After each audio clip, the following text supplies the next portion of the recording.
All right, the time is 6:01 on August 25th. The regular board meeting of the Vernon Hills Park Board of Commissioners is called to order. May I have a roll call, please? Commissioner Geraldo. Here. Commissioner Kessler. Here. Commissioner Senti. Here. Commissioner Robbins. Here. President Dorhofer. Here. If we could all stand for the Pledge of Allegiance, please. Allegiance to the flag of the United States of America and to the republic for which it stands, one nation, under God, indivisible, with liberty and justice for all. The first item on the agenda this evening is the omnibus vote agenda. Items under the omnibus vote agenda are considered routine and or non-controversial and will be approved by one motion. If a separate vote on any one item is desired, it will be pulled from the omnibus vote agenda and voted on separately. Items on the August 25th, 2022 omnibus vote agenda are minutes of the regular board meeting dated July 26th, 2022, payable and payroll through August 25th, 2022 in the amount of $1,042,081.68, and the 2022 NRPA travel expenses. The following commissioners will be attending the 2022 NRPA conference: Commissioners Geraldo, Kessler, and Dorhofer. All conference travel expenses are within the established requirements. Could I have a motion to approve the omnibus vote agenda? Second? Second. Discussion? Roll call. Commissioner Kessler. Yes. Commissioner Robbins. Yes. Commissioner Geraldo. Yes. Commissioner Senti. Yes. President Dorhofer. Yes. At this time, the board would like to welcome visitors and guests for public comment period. Hearing no public comments, the board would like to invite Finance and HR Superintendent Jessica Mitchell to the podium to introduce our invited staff. Jessica? Hi, good evening. I'm super excited to have these individuals here because these are the people that really give me so much confidence and comfort in this position, especially in a new role. So thank you for the invitation to have them. The HR, Finance, and IT team at Vernon Hills Park District is most dedicated to the overall good of our organization and the Vernon Hills community, and it really shows in their efforts. They really, truly care a lot. They've been supportive in my transition into this role, and within that transition, I have seen through a whole different set of lenses how much of an impact their duties have. They carry a lot of weight for the district's administrative operations, and I'm going to let them go into detail about that. But we do today have Les Pruce, and I'll let them also say what their title is when they come up. Les Pruce, Debbie Minsky, Randy Clark, Shauna Hedke, and then we also have Vice President at Spear Financial, our financial advisor, Erin Gold, here today. I'm thankful for your diligent work that all of you do and the great skills that you have. And first, I'll welcome Erin Gold from Spear Financial. Thank you, Jessica. Good evening, everyone. Good evening. Again, my name is Aaron Gold, Municipal Advisor from Spirit Financial, here to present the district's annual rollover bond financing plan. So this may be some new information for you, so as I go, please feel free to stop me if you have any questions. Specifically, we're looking at the issuance of general obligation limited tax park bonds series 2022. Quick about ourselves, Spirit Financial, we're independent municipal financial advisors, so that means we have a fiduciary responsibility to guide the district through bonding transactions and to help with financial planning and capital planning needs. Me, myself, I was a former finance director of Batavia Park District, and I currently work with over 80 park districts in Illinois. So getting into a rollover bond, general obligation limited tax. I'd like to break that title down. General obligation means that you're levying a direct property tax to repay the principal and interest due on the bonds, but that it is limited or constrained as to how much of this type of debt you can have outstanding in total. That's referred to as the district's non-referendum debt capacity. And then it's also further constrained by how much you can levy each year. And that's referred to as the district's debt service extension base. So this is a very important financing tool that the district uses each year. The board has the authority to issue these bonds within these limits and constraints without going to referendum to utilize that property tax levy capacity. So that's what we're really doing here, is helping you to fill those levy buckets to generate capital for the district's annual needs. To put that into context, the district has a non-referendum debt capacity of approximately $7.3 million. So that means you can you can issue up to $7.3 million. And then in 2022, the district has a debt service extension base of approximately $1.2 million. That's the fancy word for how much you can levy each year. So when we talk about annual rollover bonds, we're filling your levying capacity, that $1.2 million, to drive your capital plan. So this year, we're looking at a Series 2022 issue that's dated in December 2nd of this year, with the final maturity on December 1st of 2023. So you can see why we call these annual rollovers. This is a very short bond issue where we're capturing the district's levying capacity. So when we use an estimated interest rate, we're sizing this issue to approximately $1.15 million. And what happens is, when we go to sell these bonds, we develop a marketing term sheet, and then we sell it, and then we distribute it to local banks, and they bid competitively on our auctioning platform, and then the lowest bid we present to you in the form of a bond ordinance for adoption.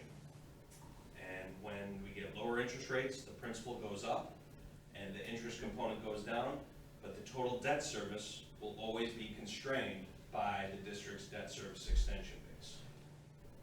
So with that estimated interest rate, we anticipate this issue generating approximately $1.15 million in proceeds. And then the district has a financing model that's built around how you use the district's annual rollover bonds. So this is where we introduce another concept, and that second concept is called an alternate revenue source bond. And an alternate revenue source bond is essentially saying, we're going to use the existing resources of the district to make these bond payments. And when you do that, there's no direct tax rate payer impact, so it doesn't count against any of the district's debt capacity constraints. The district currently has, bear with me 1 second, 2 series of outstanding alternate revenue source bonds, a series 2013A, which is dropping off this year, and then wrapping behind that is the series 2016A alternate revenue source bond. And again, the reason why districts issue alternate revenue source bonds is to infuse themselves with capital so that they're not limited or constrained through the debt capacity constraints or the levying constraints as described above. But what happens with your annual rollover bond is you're actually utilizing a portion of those bond proceeds to make the bond payments due on the alternate revenue source bond. And it's essentially saying, the board has the authority to generate this much capital each year, and through its capital planning process, we've decided to accelerate funds into our capital program. So we're carving out a portion of that levying capacity to make those alternate revenue source bond payments. And the reason why that's so popular, it's twofold. The first is your debt or your levying capacity grows each year by CPI. And because your levying capacity is so high, it's very important that the district captures as much CPI growth as possible. But then when we go to sell these rollover bonds, we try to do it as economically as possible for the district, and we do it on what's called a tax exempt basis. So that means the investors who buy these bonds don't have to pay taxes to the IRS, so therefore they bid lower interest rates when they're selling these bonds. And through doing this, the IRS isn't getting revenue, so they want to make sure that the bond proceeds are used in a very, very specific way. And the way that it can be used is to currently refund outstanding debt or to use for qualified capital purposes. So when we pledge a portion of the district's annual rollover bond to the repayment of your alternate bond debt, it's essentially saying your operating budget doesn't need to make that bond payment. So we're using the restricted revenue source first to fund your capital program before we're using your unrestricted revenue sources like your corporate fund levy and your recreation fund levy. Sort of prioritizing the flexibility of your levying structure. So this year, of the bond proceeds that are generated from your rollover, approximately $600,000 will go to the final payment on your 2013A alternate revenue source bond and your 2016A alternate revenue source bond. And it will leave the district with remaining capital of approximately $535,000. Take a quick stop there. Does anyone have any questions on the issuance of annual rollover bonds? Yes, please. Commissioner Sente. We don't have our buttons anymore, I guess.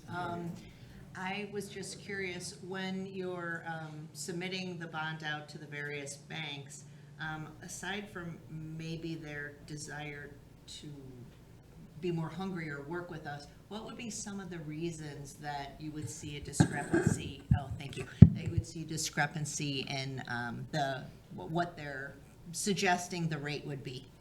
Oh, that's a very good question. So it is really, it's not like we're working in the public bond market here. We're executing what's called a private placement. It's done through a competitive bidding process, but we're specifically targeting local banks. And what it really comes down to is local banking participation. So you're not going to see a lot of participation from banks that aren't really actively involved in your area. So we're targeting banks that you have depository relationships with, also banks that maybe want your depository relationship. There are a few other banks that really are interested in this type of paper just as an investment, purely because it's short and it's very well secured.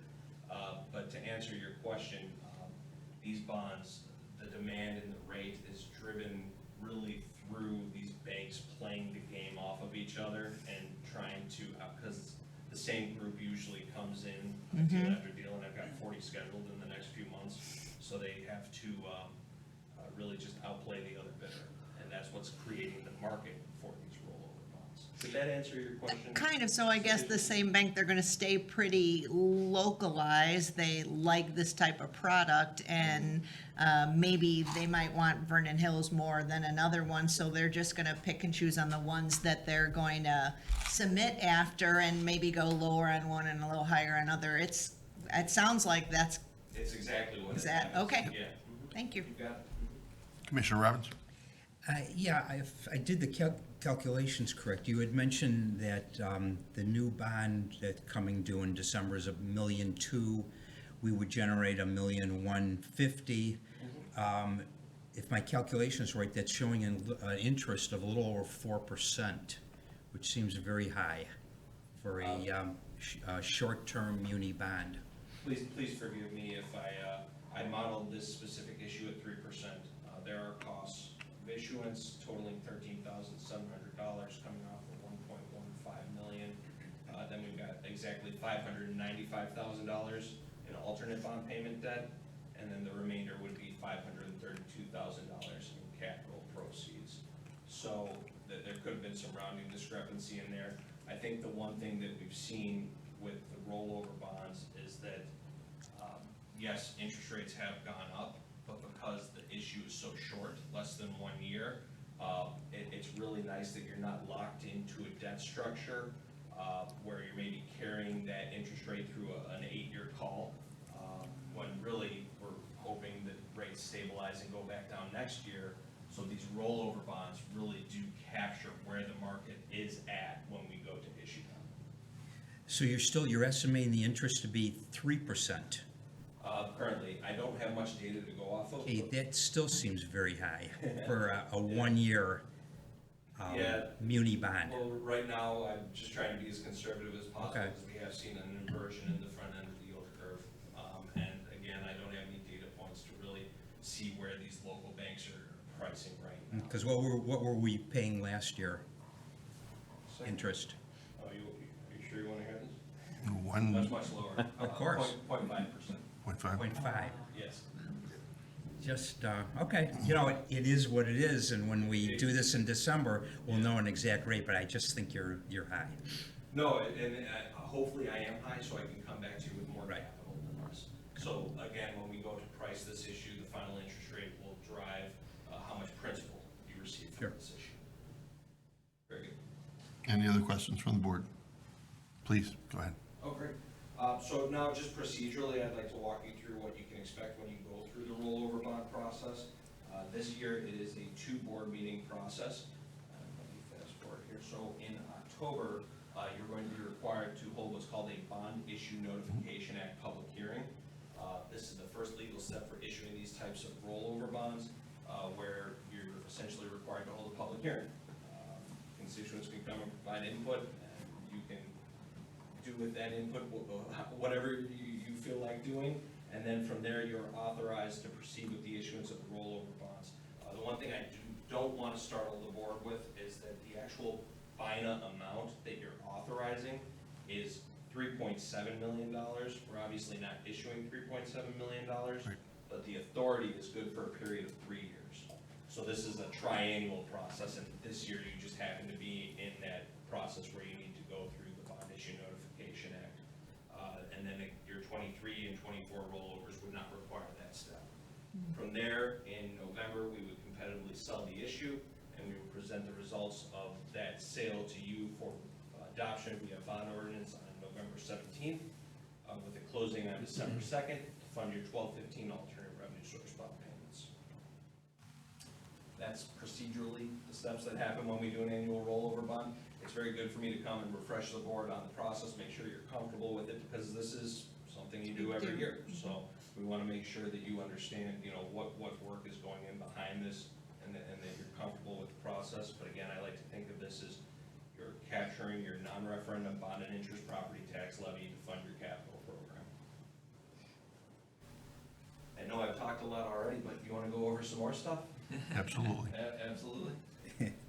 So Jeff, Jessica, and I met earlier this year and started talking about infusing the district's capital program with approximately $5 million via the issuance of an alternate revenue source bond, a Series 2023A alternate revenue source bond. And what we're really looking at doing with this debt structure at this point in time is to wrap that debt structure around the district's existing Series 2016A alternate revenue source bonds. It's kind of hard to, it's easier to visualize these types of things, but what we're looking at is a 20-year debt structure with first payment currently in, first interest in December 15th of 23, June 15th of 23, TBD, and then we would have a final maturity on December 15th of 2042. It would infuse the district's capital program with approximately $5 million in capital, and it's designed to fit around your 2016A bonds so that you have a level debt service structure moving forward. Again, the district's Series 2013A bonds are dropping off, so this is the district's next step in infusing the capital program. Alternate revenue source bonds, they are paid for with the annual rollover bond proceeds first and foremost. That's how they're secured. But the process for issuing them is very different because they are technically general obligation alternate revenue source bonds. And what that means is there's a backup property tax levy. And what we're doing with that is we're essentially giving investors additional security so you get better interest rates. And it's very important, the district goes through this process already of abating that backup property tax levy. So with the 2013As and the 2016As, each year when you're doing your levy work as a board, you'll be required to abate the alternate revenue source bond property tax levies, instructing the county clerk, don't extend and collect these taxes. We already have the revenue sources to make these bond payments. So the timetable that we have out on this issue right now would require a formal financing plan presentation in January 19th of 2023. And then at that point, we would be looking to adopt what's called an authorizing ordinance, which is the first legal proceeding necessary to issue an alternate revenue source bond. And then we'd come back in February with a BINA public hearing, which is the second legal proceeding necessary to issue an alternate revenue source bond. And then we would be looking at either pricing or selling the issue competitively in March of 23, with the closing in early April. So that has been the information that we've sort of discussed to date. We will continue to refine it and adapt it to meet existing market conditions and to meet your capital planning needs. But I did want to bring that up as something that is happening in the near future for the board. Thank you. Thank you. Thank you. Any? Any questions? I think we're good. Very good. Thank you for your time. Thank you. Thank you. Superintendent Mitchell, are there any changes to the financial report on the No, file for the period ending July? We're gonna have Oh, I'm each, if sorry. you don't mind. each No, one. please, Les. Yeah, let's go with them Good first. evening, I'm Les Cruz, and my role here is finance assistant. I thought I would start out by telling you a little bit about myself. I'm a graduate of Valparaiso University, where I have a degree in accounting and finance. I was fortunate enough in 1980 to pass the CPA test. on my first try. My background, my work background is I spent 10 years working for the Lutheran General Healthcare System. At that point, they had a division called Health Direct, which was a HMO. I was finance director there. When I left Health Direct, I was led to have a meeting with Jeff, and we got together and I became finance director of the Morton Grove Park District. And I was there for 13 years until I retired. After I retired, I had a meeting with Jeff. And he convinced me to take on a part-time role here as finance assistant. And I've had that role now for a little over 8.5 years. My job responsibilities are, my main job responsibility is to support, first was Marla and now Jessica, in any way that I can in regards to the finance and accounting that goes on here. Some of my more specific roles here is I do a lot of the background work that is required to produce the financial statements that you see on a monthly basis. I provide input for the audit, I provide input for the budget. Most recently, Randy and I have been very close over the last 6 months because we've been trying to coordinate the new ActiveNet software, recreation software, into our BSNA accounting software, and I think we finally have it licked, so that's good. I also take care of all the fixed assets here and provide that information for the audit and to Padermo would use it for insurance purposes. The last role that I am a part of is the investment role, and I'd like to just take a couple of minutes to talk a little bit about that. We currently have 3 brokers that the Park District deals with as far as getting CDs or treasury bills and getting information about that. We have Fifth Third Bank Securities, which is our operation account bank. We have Multi-Bank Securities, and we have PMA Financial Network. All 3 of these provide us information about investments, and they also give us updated information about what's going on in the market and about interest rates and what's happening there. Fifth Third Bank is really good because they send us emails on a weekly basis and update us on that kind of information.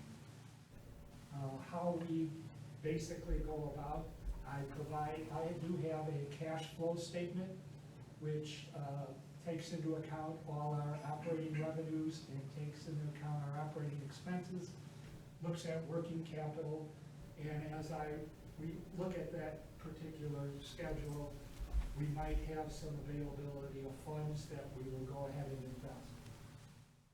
At that point, I would contact one of the 3 brokers, or all 3 of them. They would supply some information on what's available at that time, and then I would contact Jeff and Jessica, and we would make a decision whether we want to go forward with that or not. Looking at the schedule that we have now, we do have about 25 or more CDs that are on our books. A lot of them were purchased a year to 18 months ago when interest rates were very low. Currently, interest rates have climbed, and maybe one of the reasons why interest rates are a little bit high on our bonds is because now we're starting to get over 3% return on some of the CDs that we have. Just recently, we've done maybe 3 or 4 CDs.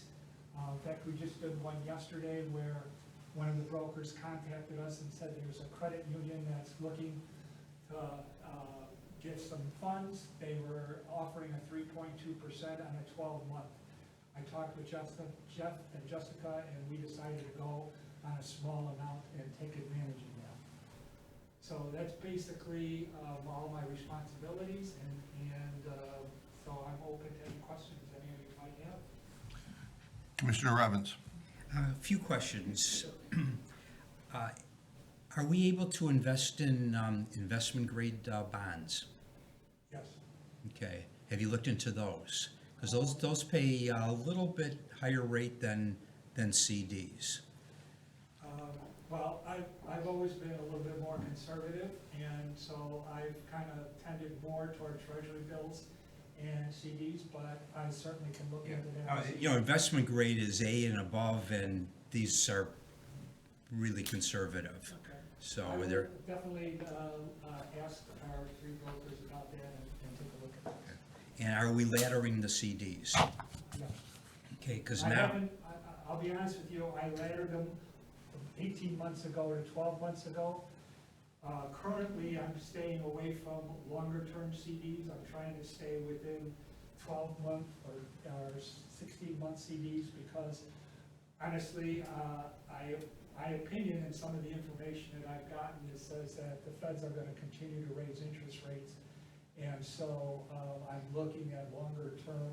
If I go longer term, I might miss out on some interest rates are 4 or 5%. well, that's why I had mentioned about the laddering, because, you know, now you can get a 60-month CD close to 4%. That will go up probably in September when the Fed raises the discount rates again. We do have two step ladder CDs that we have right now, yes. Okay. How often do you do the cash flow statements? I try to, well, the cash flow statement is kind of a fluid thing. I kind of look at it every 3 or 6 months. Okay. Is there a way that the board can get a copy of it every 6 months?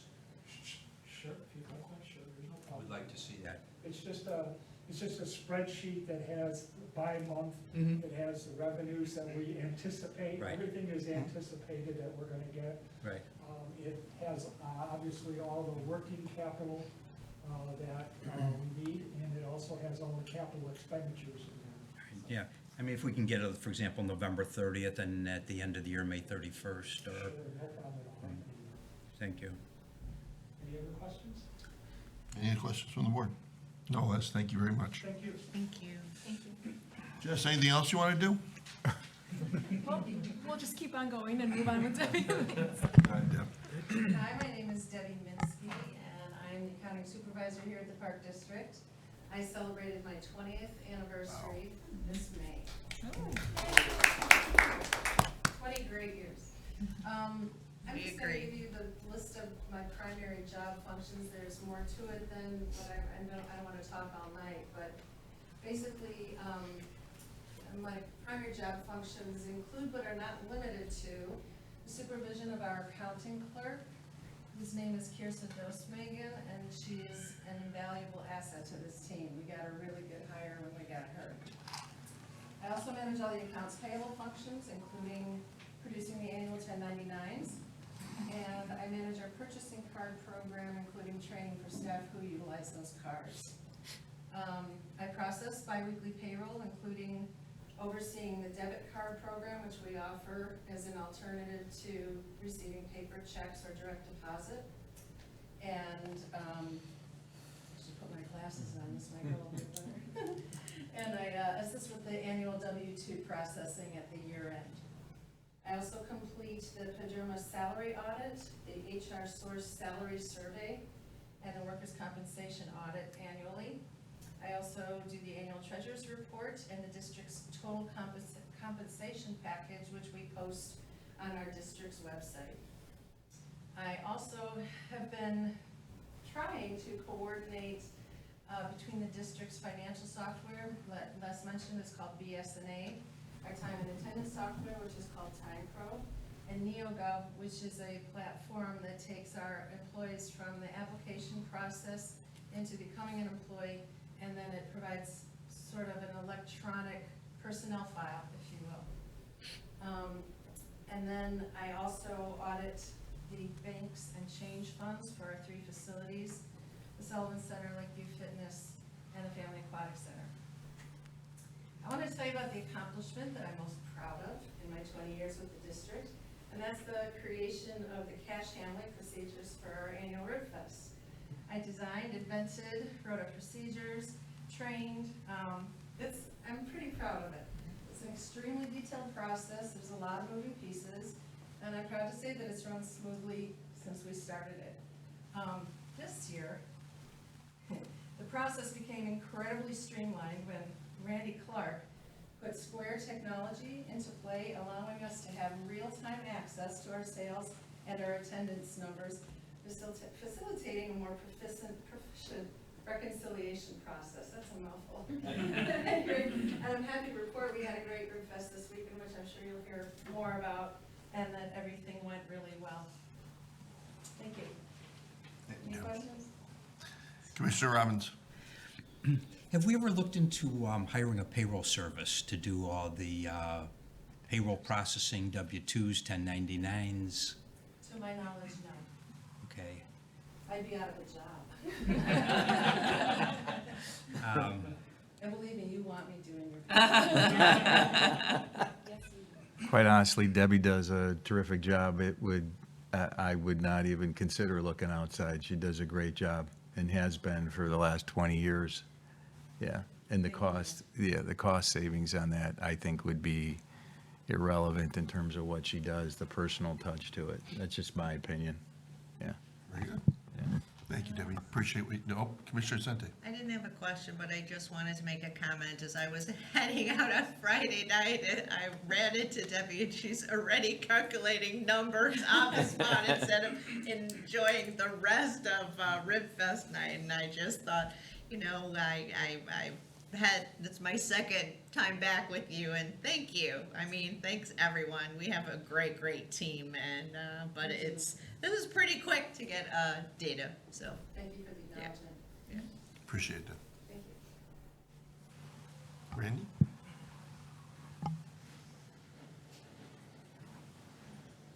Good evening. Good evening. As you all learned, I'm Randy Clark. I'm the IT and systems manager for the district. I have pretty much two large roles inside that job, and one of them is technology, and the other one, as we mentioned, is our registration software, ActiveNet. And when we think of technology, I mean all the technology that we have, everything from phones to internet to the computers that you guys use here, to cell phones that people use. Pretty much it's my job to make sure they're all working, connected, and that most importantly, we're being as safe and secure as possible, especially since we often deal with a lot of personal information. And I do that with actually the help of Victoria back there, who she's with me about 15 hours a week, and together we make sure it's all working, and then when it doesn't work, we make sure we try to fix it as quickly as possible. The other side of that is ActiveNet, which is a relatively new thing over the past year, and with that, it's working with everyone from the registration staff to make sure all our things are working, that people can register appropriately, that we offer all programs online, and then making sure that all of the staff internally, like Les and Jessica and everybody else, have access to the data that they need, and being able to provide all that information so that we're constantly being aware of trends and making sure our system is working for us. I've been here for almost 10 years. It'll actually be 10 years in January. And it's actually been quite great. My team has been the best that I've actually worked with my entire life. And I know it's 135, so it's not forever. But, you know, without them, I think, you know, I don't know what I would do with my job. We work quite well together, and, you know, between Debbie and working with her for Rib Fest, and while working newly with Les and learning more about financials and making sure everything works, I think we have a really well-oiled machine. And I'm really excited to be with you guys. Do you have any questions for me? Any questions for him? Thank you very much. Appreciate it. You're right.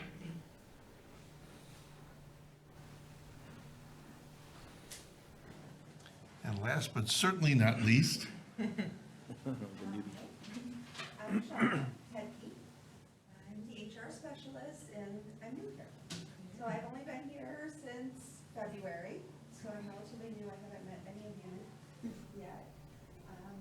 So most of my responsibilities, all of my responsibilities, center around basically meeting the needs of the staff here.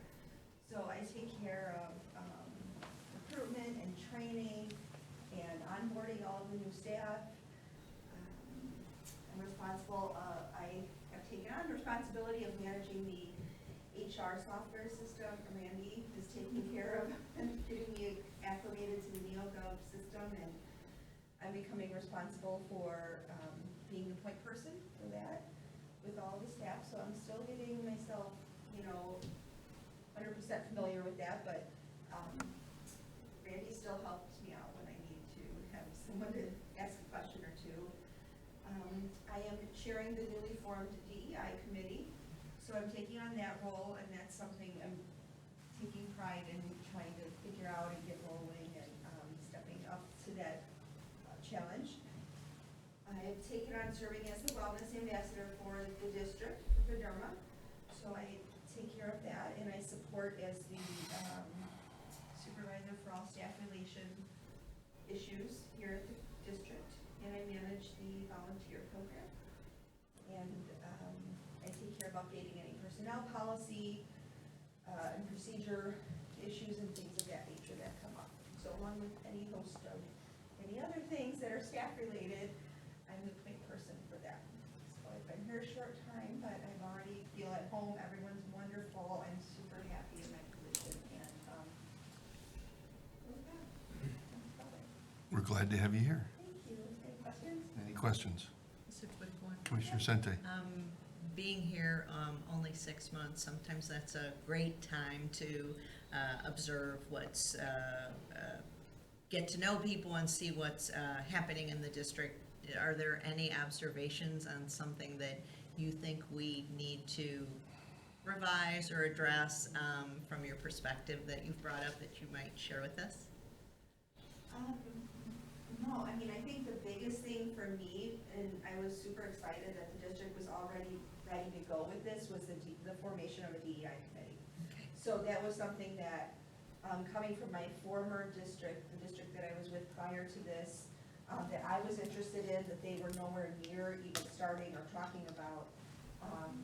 And when I came here, there was something in this role that I really wanted to begin, and I was so excited that they were already thinking about it. And so that was one thing I was really happy that I was able to start so quickly and get into it, and everyone was supportive of it. And we have staff that are committed to it, we have board members that are committed to it, and everyone has great ideas, and even people who haven't come to the committee but are hearing about things are coming to me with ideas, and so I'm really happy about that. So, yeah. Thank you. Very good.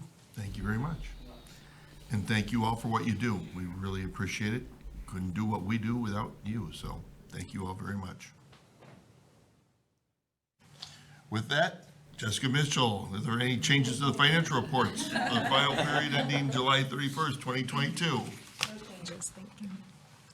All right, we'll move to board and committee reports, communications, Recreation Superintendent Tom Ritter. Tom? Thank you all. Then you sell yourself short, it's 21 years. In my 21st year.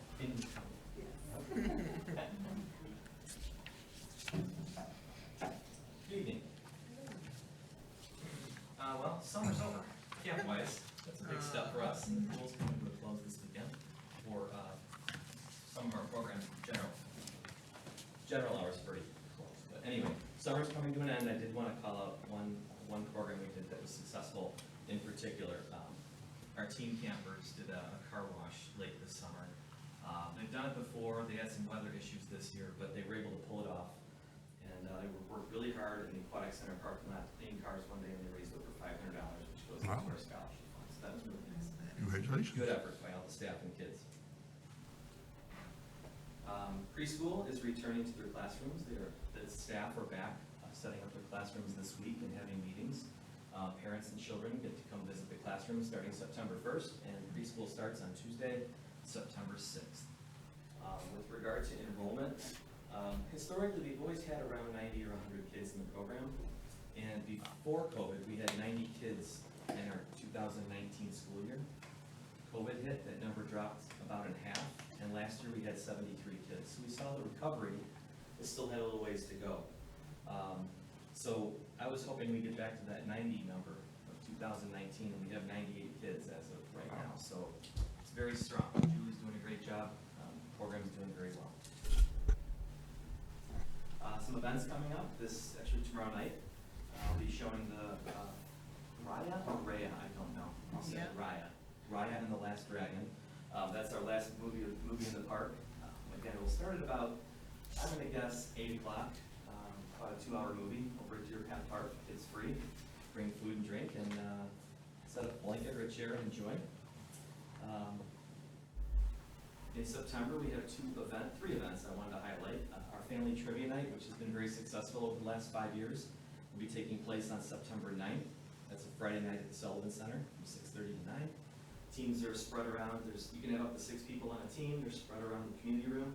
And our staff, the first year I think it was just the first year we paid a company to come in and do the trivia questions. And now our staff does it internally. Man, I think they could do it as a sidekick. They just ask some really good questions. They're appropriate for kids. The kids are challenged, but it's still interesting enough for parents. And the teams really get into it. So we provide pizza and snacks and give out prizes. It's a very nice night. So it's $50 a team, and if people are interested in participating, there's still registration opportunities. The following day, Saturday, September 10th, will be our Worldwide Day of Play. That's a national initiative that we've been doing every year. The whole concept is just to turn off the electronics and get outside and get in the potato sack races and hula hoop contests. We do a whole bunch of outdoor games with kids and families. It's completely free. There's no registration. We usually end up with close to 200 people if the weather is right. So please, people watching, mark your calendars for September 10th and stop by the Century Park Pavilion between 11 and 1. And our next Go Vernon Hills Walk, we do a lot of walks throughout the year. But the ones that really draw the crowds are the ones that have a theme to it. And I think one of our most popular ones is the Glow Walk. So Wednesday evening at about 7 o'clock, we will be over at Century Park. And I didn't put where. I believe we're doing this by, is it by the pavilion? I said a little bird in my ear. Doing it by the Century Park Pavilion. So we're doing a Glow Walk on the 14th. It's about a half-hour walk. Bring your pets, bring your children. Everybody will give it a glow stick, and it's just a fun event to do. Another free one.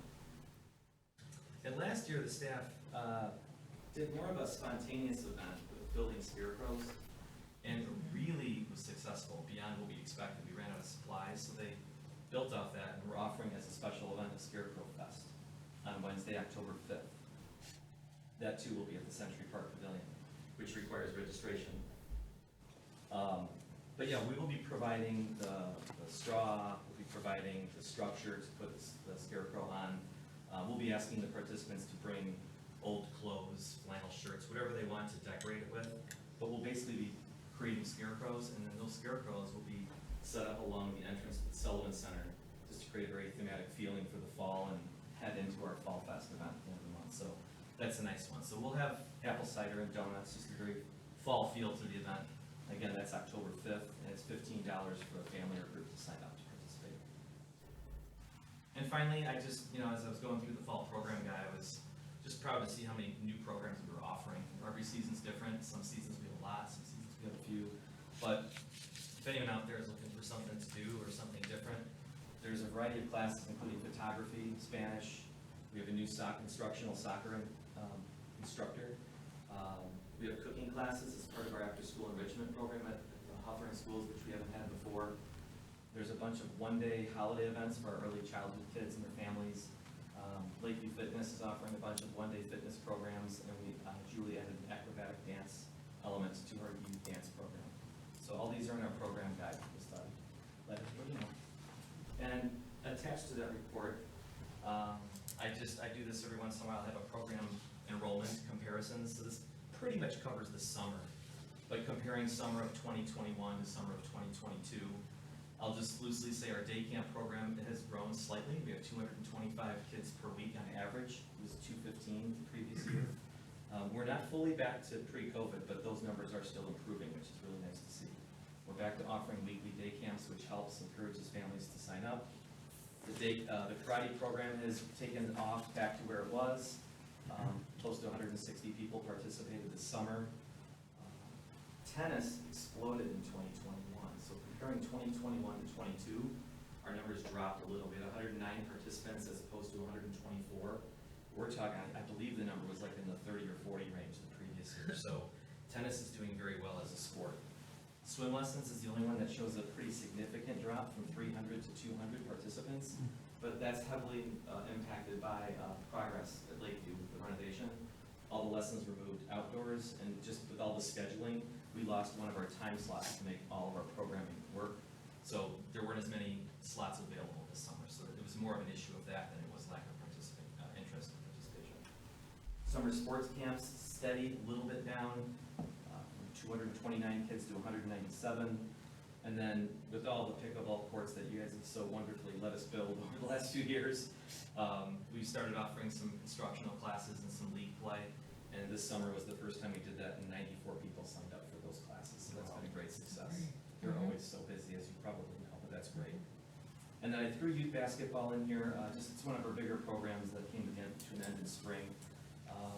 We had a little over 300 kids in 2020, right before COVID hit. So the season was ending. We had 320 kids. And then in 2021, a lot of communities didn't even offer basketball because of social distancing issues. But we worked hard to find a way to make it work, where people would just play within their own team and scrimmage, and we still had about 100 kids participate, so it was something. This year we were back to 284, so that's a pretty quick climb back to where we were. We're getting there. I'd love to get over 300 again, so that went very well. And then finally, just I'd like people to know, both the board and the public, that we do evaluate our programs on a regular basis. We can't evaluate every session of every program. People would just ignore us because there's going to be too many surveys. We try and cover every program area annually. They send out a survey electronically, the data comes back, the supervisors review and tabulate the results onto a summary sheet for me. If people are generally satisfied, maybe we continue as is. If there's feedback for change, we discuss what changes, and that becomes a working, data sheet for the next season, things we can do better. We even interview our staff and ask them to evaluate what would be better for them, better supplies, better facility, etc. So trying to always do the best we can for our residents.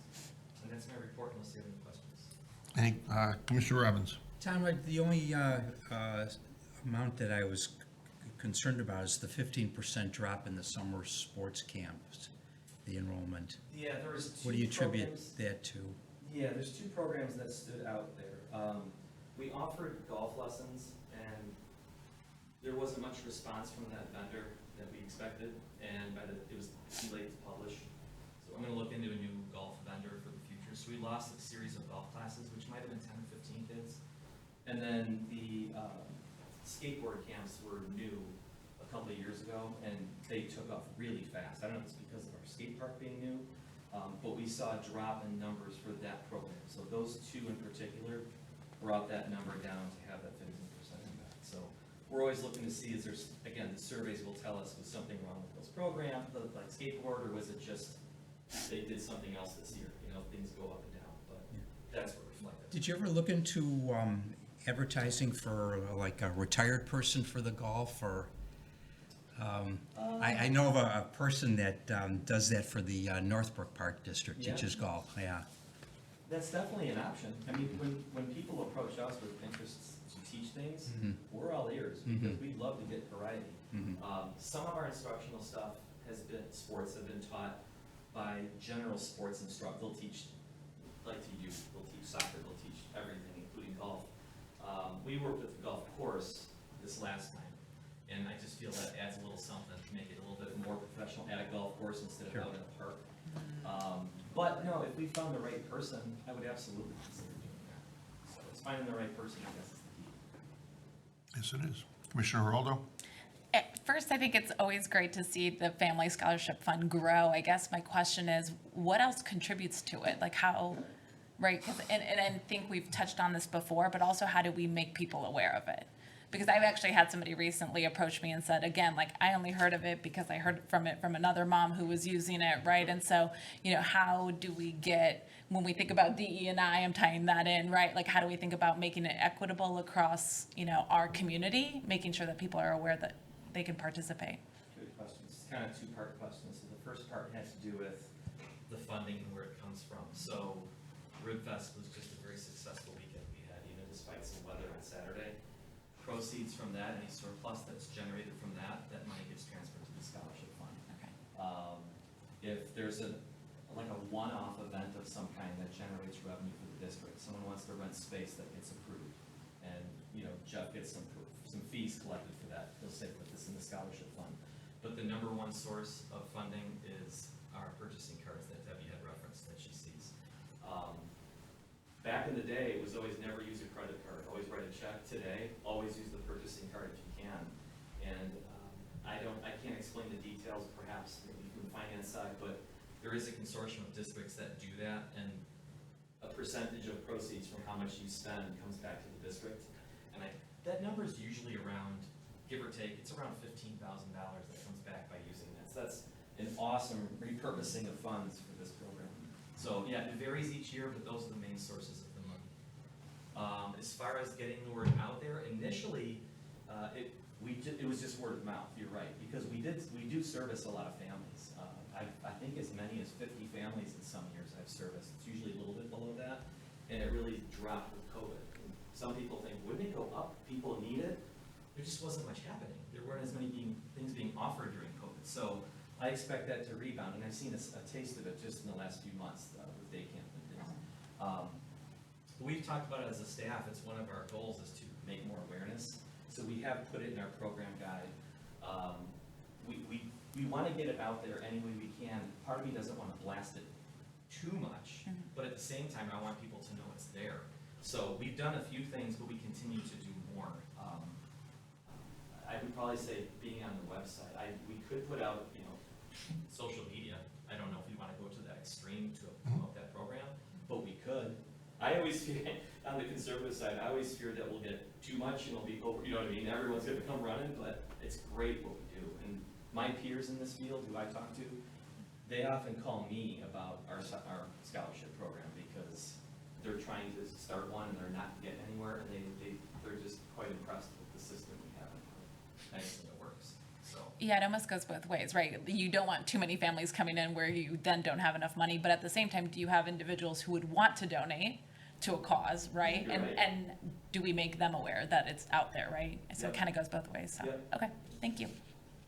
Tom, when we do the surveys, what type of response do we get? And I know it's all over the board. Program surveys? Program surveys. I would say, we're going back to the 90s, late 80s, early 90s when I was in college, but I always remember the teachers telling us, if you can get like 17 to 20% response, that's huge. I feel like we always get 15, 20%. I think that's good. I mean, if there's 300 kids in basketball and we get 60 responses, that's 20%. That's really good. It's tough to evaluate programs that have 8 people and you get 2 replies. Right. You value them, but you don't want to think whatever that one person said is the facts, because you don't have any volume. But I'd say between 15 and 20%. Commissioner Sante? I was just curious, going back to what Commissioner Geraldo said, is the balance between letting more people know and how much do you have. Is there, if you got something in a certain time period, are then you not qualified, to give more people an opportunity, or we haven't run into that at this point? Because it is definitely a catch-22, and I like the idea of more people knowing about it and might want to donate, and more people being aware of it. So I was just curious if we ever have people returning it to it. I don't know, there's no such thing as too frequently, but more, getting more breadth. We have not run into that problem. Okay. The funding has gotten better over time because of the purchasing cards and other things we've done, like we give a little bit from our 5K run, I talked about Root Fest, et cetera. But earlier on, when we started to reach those capacities, the board has always been supportive of just keep helping people. We'll figure out the problem later. Let's fix the problem of finding more funds later. Let's help fix the people's problems first. So I haven't had to do this, but I've gone over our anticipated budget a little bit on a couple occasions.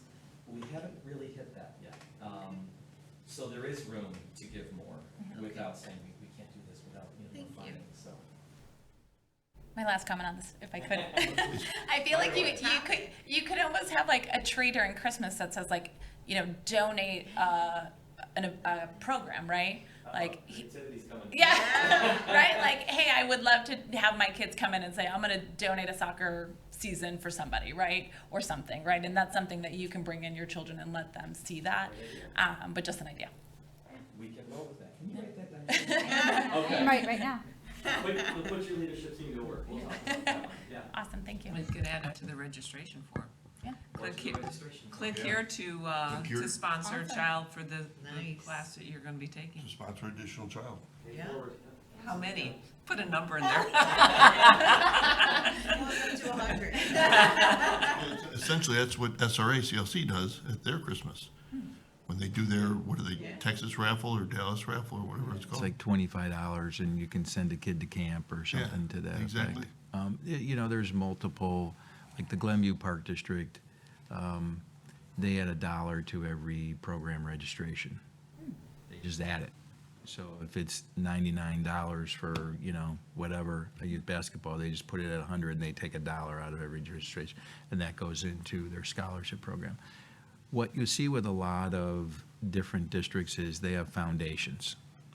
And they have, their foundation has a cause. And some of the foundations might be just specific oriented towards like golf improvements or pool improvements or park improvements, where this is really program generated for families that, you know, have need. And what Tom was addressing, I know when I first came, I mean, we were doing like 3,000, you know, 4,000 a year. And, you know, we would do like 5 families. And so now with the implementation of the P card, that was a great, I mean, Marla brought that in with this consortium. And then things like our events, Ribfest, you see at the dais, you know, generated a good surplus, and other events that we do year round, and we put that in. So it's not, you know, I mean, it's budgeted items, but, you know, we're doing things like what, Tom, $500 a family, maybe $750 a family? So, you know, ideally, if you want to send your son or daughter to day camp, it's a few grand for a whole summer.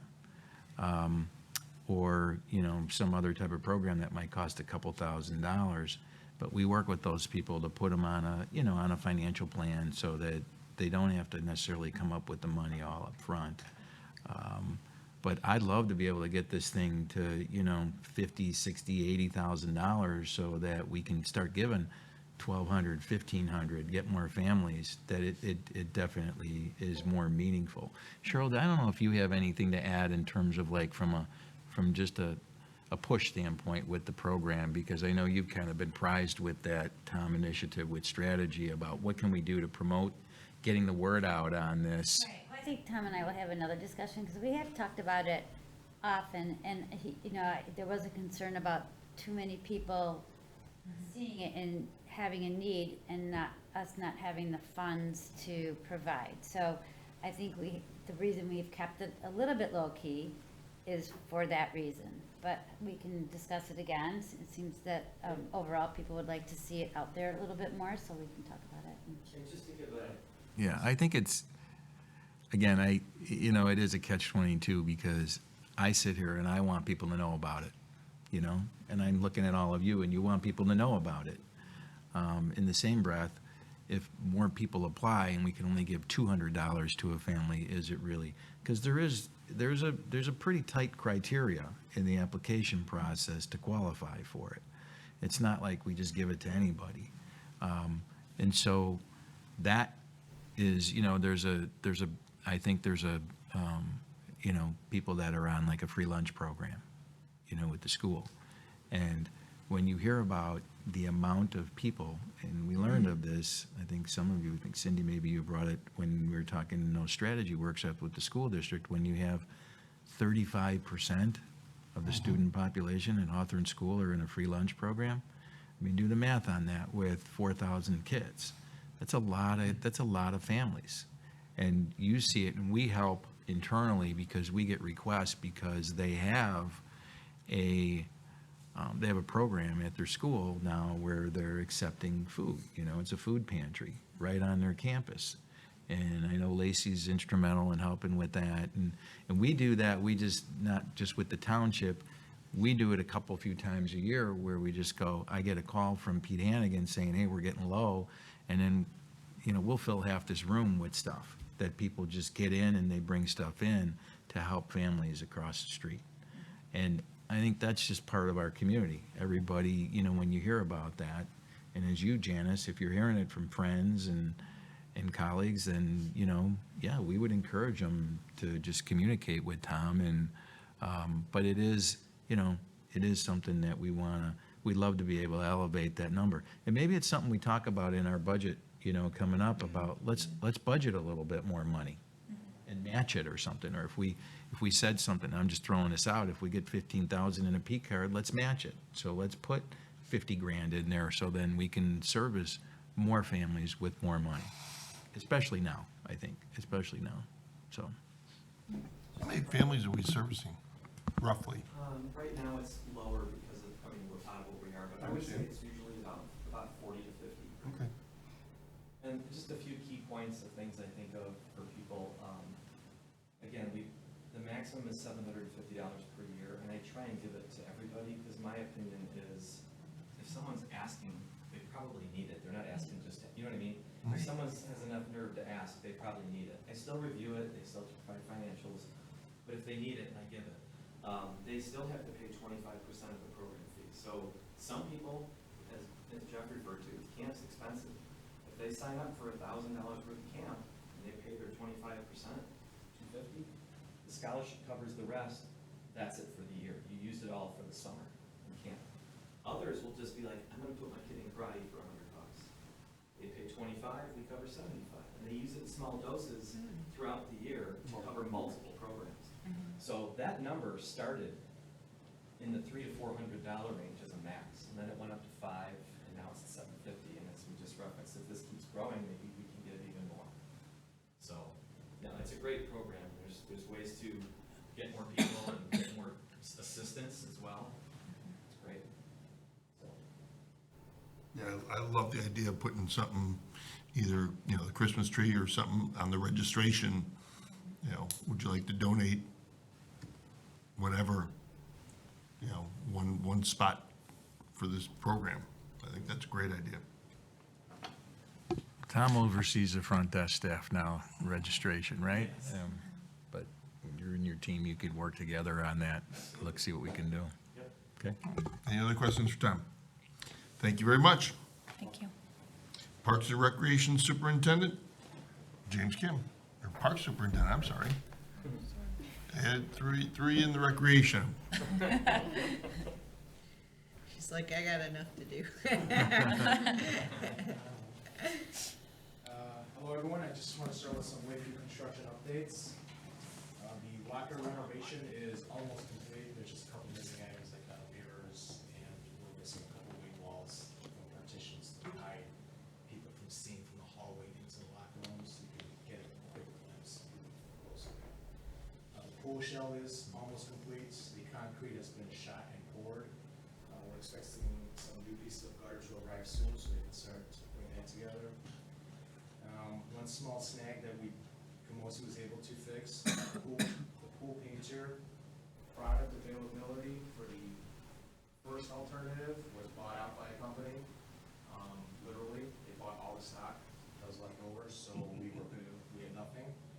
They went with a Rust-Oleum paint, so this would be our second alternate, and that's been shipped, so the pool painters can keep going. And this is for painting the walls and the ceiling, not the pool shell itself. The additional parking lots to the northeast of the building, outside of Group X room, has had some challenges. We're trying to work with the building elevation with a stormwater drain that's around the corner and still trying to keep an ADA slope. And that's created some havoc on elevations in two different planes, if that makes sense. And so we've had to concede on some weird curves that we're gonna put some railings on. So instead of like a 6-inch curve, it's like a 9-inch curve. But the slope for the sidewalk will keep within ADA elevation. So we're gonna put some safety rails so people can't go over and drop 9 inches onto the sidewalk and they have to walk around. This was the cheapest alternative. The alternative I didn't even want to, I didn't want to entertain. It would have been very, very expensive. It would have included going back to SMC and doing a lot more engineering work. The drywall work in the cardio and Group X areas have gone well. Painting is next for some of the items. The team is really working on lessening the time needed to close the entire facilities. So we're working with Lacey and staff on just closing off certain areas so they can get some work done. The little thing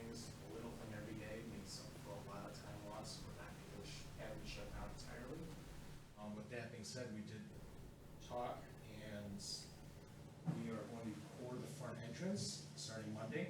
So they're gonna start cutting that up, half of the entrance, so we'll still have access to one set of doors. We'll have that cut up, removed, re-poured, and then when that's cured and walkable, they'll work on the other section. Again, with that, there's going to be an 80 entrance right down the middle. It's gonna look a little awkward, but they're gonna feather it out nicely as best they can so we can achieve that ramp. I wrote here that we might have 3 phases. It's really 2 phases that will see the entire facility shut down for a short period. The flooring, it's the flooring tying the existing cardio room to the new addition, and then at the same time, we'll just do wood flooring in the new group X room where the weight room is currently. The wood flooring in the weight room is the same as the gym floor, so it's a maple floor, no dust, and we cannot be any dust particles, otherwise we'll be there forever. We recently had a team meeting. We've had some pretty bad news, I would say. Our rooftop units are delayed. The 2 additional rooftop units are delayed until January. And as Tyler from Camosi was rattling off the components, they were all copper components, coils, controllers, small thermostat wiring. And those are the 2 rooftop units. The Desert Air units is delayed by 30 days, which isn't terrible, but it's been delayed 30 days several times now, so we're getting to the point of when is it really going to shut. And then last, this is the delay that really hurts us. The steel trusses for the addition is out several weeks, which prevents us from tying into the new building, which delays the flooring, which delays the painter, the drywall, and everyone else. It also hurts the wall that's up now because it needs to be tied in before too long. Otherwise, they're going to do some temporary shoring, which will change order. So those are some delays that are really going to affect the HVAC units. At least they're going to deliver the curb adapters so that when we do get the steel trusses, they can build around them. We can tarp it or temporary cover it. When the new units come in, they just pop it right on versus having to cut the steel joists in the middle of winter, putting the curb adapters and then installing it should be about 3 weeks. At this time, it would be only about a week. Are there any questions about the construction project? Commissioner Kessler? I have just a basic one on timing, and I get why you're trying to do little things as you can, pouring half the cement and half the cement. But if you have to shut things down for the flooring where no one can be in it, can you do it all at once so the cement is all nice and smooth going in? November, and I would really not want to pour concrete. Oh, because you can't time I it. mean, you could do it, but they would have to put plastic down, and you might see wrinkles. It's a product that I wouldn't want to see. I knew you had a reason. I just, to me, it was like half, okay. Makes sense. Okay, all good. How long you shut down for? Right now, we're trying not to shut down for more than a week by doing these little things, but when we go to the old existing building with the new flooring, we'll have to remove all the equipment. Now, we're working with Camosi to try and do the flooring in the new section and having some areas where flooring can be matched and then we can move all the equipment in the new area. There's this problem because we don't have HVAC units over there. We'll have to keep the wall down so that we can circulate the air to the new section. So that's hurting us. The wood flooring also needs some level of dehumidification and humidification, and so that unit needs to be replaced. But the one we have now is good enough. Okay. Any So- other questions? I'm gonna just, I know it sounds like bad news, okay? But I'm a glass half full, right? So I think, look at it this way, I think in terms of, with the rooftop units that are coming in January over the new, they service the cardio and the weight room. Typically in wintertime, we're not turning heat on in that room anyways, okay? So the repurposing of making sure our patrons are comfortable is important in a swimming pool area where it should be 80 degrees, but in that area, so having those units delayed, yes, it's upsetting. the Desert Air System, which is the new unit going over the swimming pool.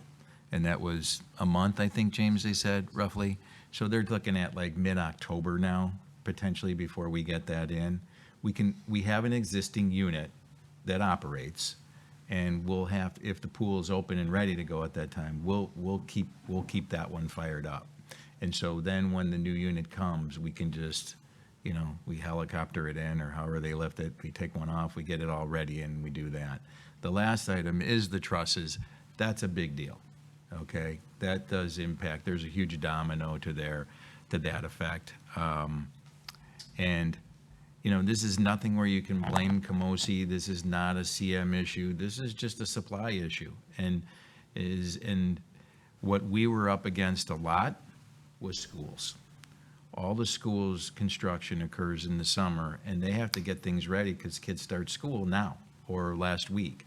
And so a lot of these contractors and a lot of these just supply issues are going to them priority versus our event. So, so that I just wanted to kind of clarify. For us right now, I'm very comfortable with knowing that we're going to get in that fitness room, that new room. We're going to get in there in a reasonable amount of time. It's not going to be December or January. I feel very comfortable that that'll happen sometime November.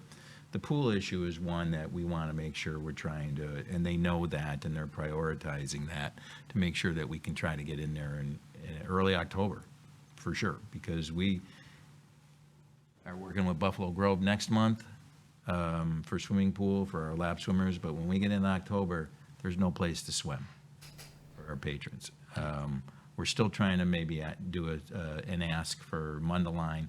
Mundelein is more interested in helping us during non-prime time for them, and not our key 7 to 9 a.m. users.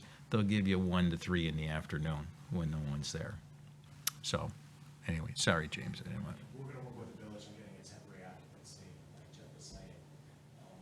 The one new rooftop unit over the new addition, it's gonna be necessary for the offices, but for the regular large space, the unit that's servicing the cardio room now, it can't handle that load, especially with no heat. That'll be fine. It'll be a little sticky at times, we'll just run some dehumidifiers, but we're gonna work with the village on getting a temporary occupancy sometime in October. Very good. Keep going. Over at Grosse Pointe Tennis Courts, they have been available for use for a couple of weeks. The other supply chain issue, we had to reuse our old tennis posts and nets, and the windscreens they are on order. They were 6 to 8 weeks. We are now probably about 4, maybe 3.5 weeks out. We really like the color scheme that we used. I don't know if everyone's been out there, but it's really nice, it pops out, and it's not too bright. And we hope to do that with the basketball court, the playgrounds as they come up with capital improvement projects. Over at Aquatic Center, W2 Engineering and their third-party wetland specialist has been out for the last 4 weeks. They've conducted their surveys and evaluating areas for soil boring testings. They were there yesterday to inspect the island of the lazy river where the splash pad would eventually go. They're gonna recommend where to soil bore coming in the next coming weeks. Facility foreman Dave Swipe, he is also evaluating the lazy river mechanical system, and he is starting to shut it down. It's completely shut down. He's looking just to get things apart and see where it would take to keep it running for another season. We do know 3 items for sure. Is a water flow sensor, or keeps the water level up. It's not that expensive. A new chemical controller, which we will reuse anyways. Those things are good, and then the heater and the filter are not combined issues. So we'll look to see what can be done. Playgrounds, at the next September board meeting, I plan to have a small PowerPoint presentation for Deer Path Park of Warrington Drive. It's a 2 to 5 playground swing set we're looking to replace next spring. It's not a big playground, but it does service our community, so we should have it replaced. It's probably 97, some of the components, and so this is an older park. We did replace the larger 5 to 12 section back in 2014, I believe, 15.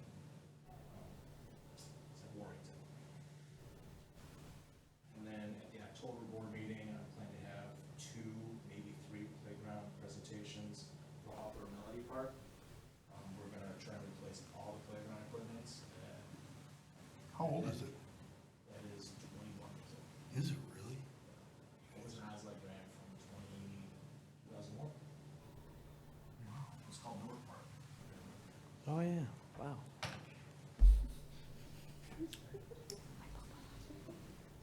I'm looking to put it a zip line, because that was really what the community wanted with those 2 board meetings. We'll have to do some, it's a very odd shape, it's not just kidney, but there's a lot of curves, so I'm looking to flatten some of those out, so it's a zip line that's usable, not just 6 feet. Over at Lake Charles, we were gonna try and have a park chat this fall, but we are gonna postpone that till spring 23. We're working with the Village of Vernon Hills and Lake County Stormwater on a grant for the CD ditch, which would include Lake Charles. Our desire is to just have one meeting to address both our needs as a park district and wants of those of the village and Lake County SMC, and to communicate with the residents of future of Lake Charles Lake, not just the park. We have OSLAD grant for Hartman Park on our board agenda. I hope people will show up and sign up. Things. 2 more things, one that was not on here. We did have to close the Dragon Mound over at Deer Path Kids Castle due to some heavy vandalism. It's gonna be closed till Tuesday until we get prepared. And then last, it's been a pleasure to have the SRA CLC staff located over at 290 Oakwood for so many years. Their last day is tomorrow at the sites. They have a beautiful facility over at the Mundelein Village Hall. It's brand new, almost looks like it's never even been used. It fits their needs perfectly. We've treated them as staff and vice versa, and we wish them many happy and successful years at the Village Hall Mundelein. And that concludes. If there's any questions. Any questions for James? Thank you very much, sir. Appreciate it. Next item on the agenda, Facility Supervisor Lacey Velasquez. Good evening. Facility attendance for July 2022 was 3,658 visits. 520 of those visits were unique visits. Active members as of the end of July 2022 totaled 1,979 compared to 1,353 in June 2021. We skip over 2020, and then the numbers for July 2019 were 2,177. Lakeview Fitness has a new personal trainer. His name's Andre. We're really excited to have him on board. He's doing a really great job. He's already secured several clients, and actually has already sold a package of 12 months to one of his clients. So he really hit the ground running. So we're really happy to have him. He's a good fit. We've had considerable positive feedback since we reopened the locker rooms. People are really loving the new look. We also have the new wallet lockers that are in the hallway, so those have been heavily utilized, and we've gotten a lot of really positive feedback about those as well for people who don't necessarily bring enough stuff to use the locker rooms and need the bigger lockers. They can just put their wallet, small bag in a locker in the hallway, and it's nice and secure. Unfortunately, we had to cancel the Mighty Kids Triathlon this year. This is the first year we've ever had to cancel it. It was due to inclement weather. We were really, really disappointed that we had to cancel it. We did have 155 kids registered.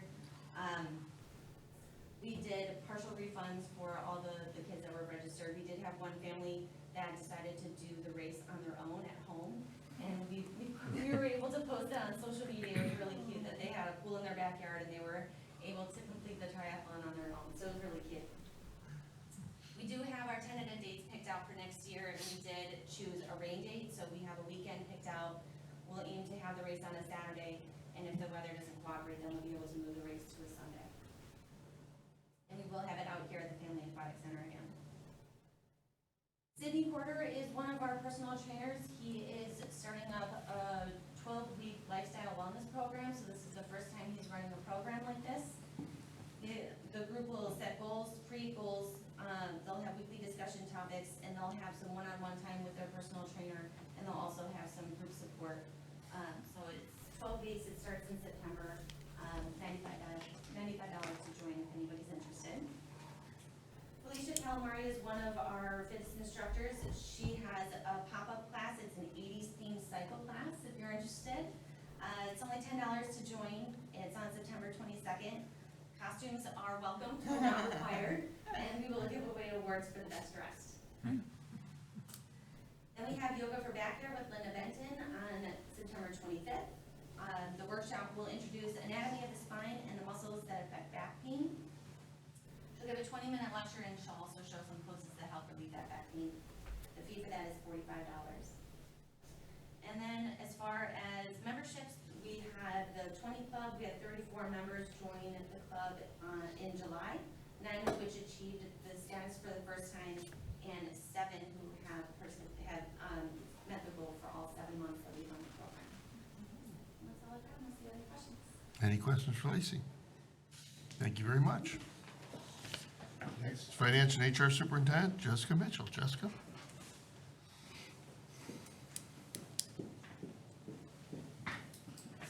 Hello again. In July, the district received $486,000 in property tax revenue. We have received $2,706,000, or 48% of the 2021 tax levy. As of July 31st, the district has $6,663,932,000 in cash and investments. Over $3 million is invested in the 23 certificates of deposit with various maturing dates over the 60 months. That's what Les was alluding to when he was talking about earlier in the meeting. $2,131,000 is invested in the Fifth Third JP overnight investment account, and that leaves us with $833,000 available for current transactions. Then this investment rates are slowly rising. In June, the district did purchase a 2% CD for 10 months. In July and August, 2 12-month CDs were purchased at 3 and 3.1% at the time that this report was created. I did want to share that through Randy's efforts, the district has entered into a new agreement with Comcast that should begin in mid-September. And this regards the complimentary public Wi-Fi service available here at Sullivan Community Center and then also at the Lakeview Fitness Center. And it's an upgrade that will increase internet speed at both locations and also should reduce the district cost by an update since you received the board report, $200 per month. Nice. As far as human resources go, Shauna did speak on DE&I efforts. The committee continues to work on different efforts and bringing different ideas to the table, looking at different resources, what other districts have found to be successful for them. And at this time, the most current DE&I effort our district is implementing is highlighting different groups within our community on a monthly basis and either expressing appreciation or showing different resources.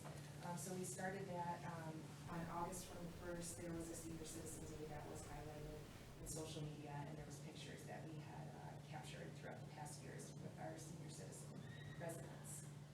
And finally, the district continues to promote our open full-time facility maintenance technician 2 position, and we do ask that interested candidates apply online on our website, please. Any questions for Jessica? Commissioner Robbins? Jessica, the overnight account with $2,131,000, is that a sweep account? I'm not sure I know what that means. Oh, okay. Sweep account is basically the money is earning interest. It's like a money market account, and money earns interest, and then it's taken out when bills are due or payments are due for, any of our vendors or whatever. But all the money in the sweep account earns a little interest. I know that we keep minimal amounts within the Fifth Third bank account in order to gain interest in other accounts that we have, or not other accounts, but in other investments that we can have. So I'm not 100% sure about it, but I can definitely look into it. Yeah, you can check maybe with Les if he could check to see if that can be put in a sweep account. Absolutely. Thank you. Any other questions? Thank you very much. Next item is Marketing and Communications, Cheryl Buman. Good evening. I just have to say that I haven't stopped thinking about the donation program while I'm sitting over there. I do want to let you know that every year, right after Halloween, early November, we do a gift of giving campaign, and that involves the Toys for Tots program and the food pantry. We've been doing the winter cook drive, and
those are monthly, they've started. I work with the communications person over at D73. We work very well together.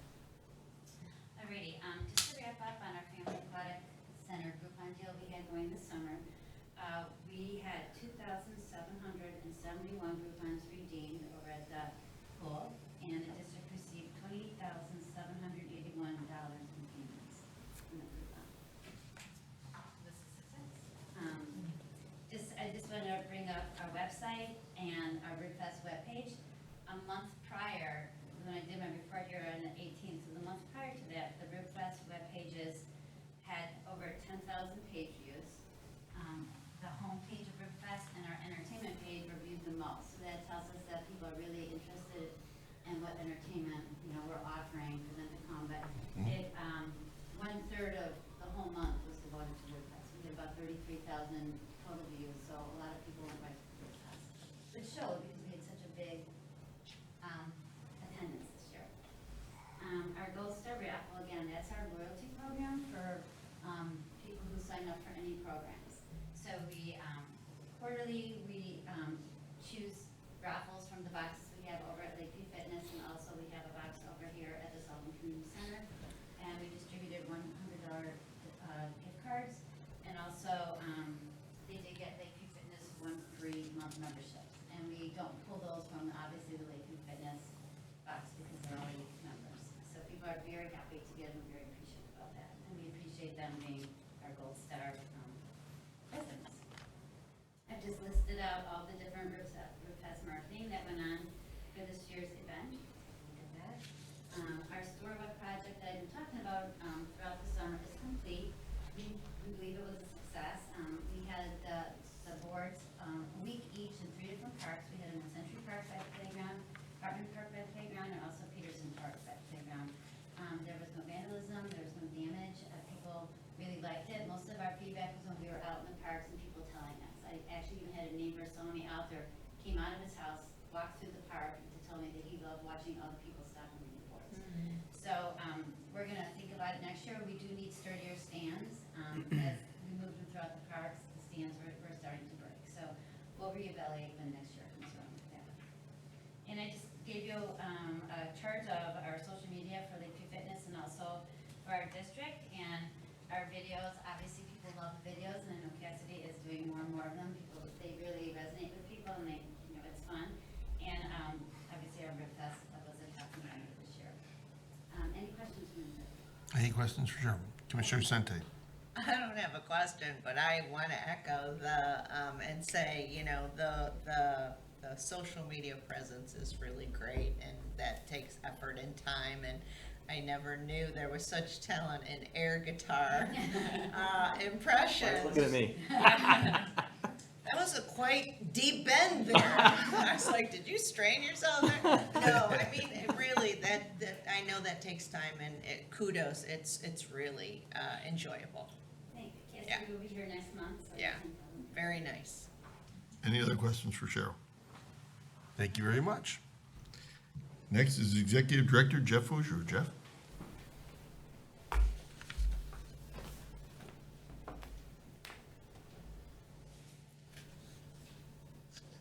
So let me start with, I have no clue what a sweep account is, but I did find out from Les. So Jess and I are on the same page, but Les tells me he's our go-to guy with these kind of financial questions. In our district, it's called a concentration account. We have it with Fifth Third, and it links to our district's operating account. So I hope that answers your question, Commissioner Rogers. Well, certainly Jessica and I will look forward to investigating the exact terminology. Sounds like it's working like a sweep account, but Sounds A little like different. It was probably a more appropriate question for a fellow CPA than Jessica and I, because I had no clue what a sweep account was. I don't know But- if you did. Oh, but, wait, let me just say, at the state level, a sweep account has a very different meaning, I can tell you. So, yeah. I can imagine, you can use your imagination on that for what It's pretty legislators do. literal. Yeah, let me start with RibFest. You have the Excel sheet that Debbie and Jack put together, and Tom. I know probably none of you have seen it, but as you can see, a surplus of about 11K. Obviously, anything north of $1 is good for us, and that shows, at least I think you could see the sequence over the last several years, that we're at least showing a decent surplus. The one a few years ago was a little blip because we ran into some bad weather. But all of you were out there, I know, on Friday night, and it was insane. I mean, the amount of people, you know, the vendors were all so pleased they made a killing. I was just more really impressed with our staff, and every single person that works in a full-time capacity was probably out there that night, and then some of our part-time people that gave of their time and just made sure our customers were, and our patrons were really happy. Certainly want to thank and acknowledge the village for their support, not only financially, they made a sizable donation to the event, but then to provide the fireworks, that certainly brought out a lot of people too. And I know there's been some conversation with some of the trustees, with some of the commissioners about continuing to assist us at that level in future events, especially with our 50th anniversary coming up next year. I think this has really turned into, in year 11, it's turned into a great community event at all levels with just different people helping. So kudos to just everybody in this room and the community for their continued support. And then I want to jump into just a couple other things. You've got items on the agenda after my update with personnel policies. Amy's provided you with all that for review. I've heard from a couple of you who've addressed those issues. This is just a requirement as part of our accreditation process. It's just more of a formal action that we want the board to kind of bless it, that they reviewed the document so we can get that signed off on. There's also a resolution with the Hartman Park OSLAD grant that we have before you tonight, that don't leave before you go. We got to get signatures from all of you on that resolution. Every board member has to sign off and attest to that. As James mentioned, we've had signage out at Hartman Park for a couple of weeks. We've had it on our website. This is a public meeting tonight for people. Obviously, we don't have anybody here. But before we get into that action item later, I'm going to have James come up and just walk the board through, and for the public's viewing, that they see what amenities we're talking about performing with this grant. So we'll be sure to share that. We still got to keep this DEI board workshop on. I know September gets a little, some of you are not here, so we're not going to do it in September. So at least maybe think about when we get into October, if we can get you for an hour before the board meeting, that would be ideal, so that Shauna and her staff can kind of lead you to that, and give you some updates on that. The spray ground update, we touched a little bit about that with James, with some of the WT, some of the field work they're doing out here. We've been meeting internally with Vortex, Cheryl and Cassidy and I, just doing like color selections on all of the equipment. Using informally the Turtle Creek Water Park, I talked to you all about, that came from marketing, and trying to incorporate maybe some thematic efforts there with a logo. Cheryl's working with a designer on just crafting out some logos on that obviously we'll share with all of you when we get to that point. But this thing's moving, and so we have to get drawings to IDPH by November, December, so that we can stay tight with that deadline. And so we'll be coming to you with, initial design development drawings, probably in the next 6 to 8 weeks. And then working with the project team, we're gonna meet with them right after Labor Day out at the site, all of us collectively, because we wanna get, as much, I think all of you know, you've been out there, we wanna use as much of the space as we have available to really give this a nice wow factor, if you will. Within reason, we know the threshold that the board is kind of set forward in terms of the cost, and so we want to keep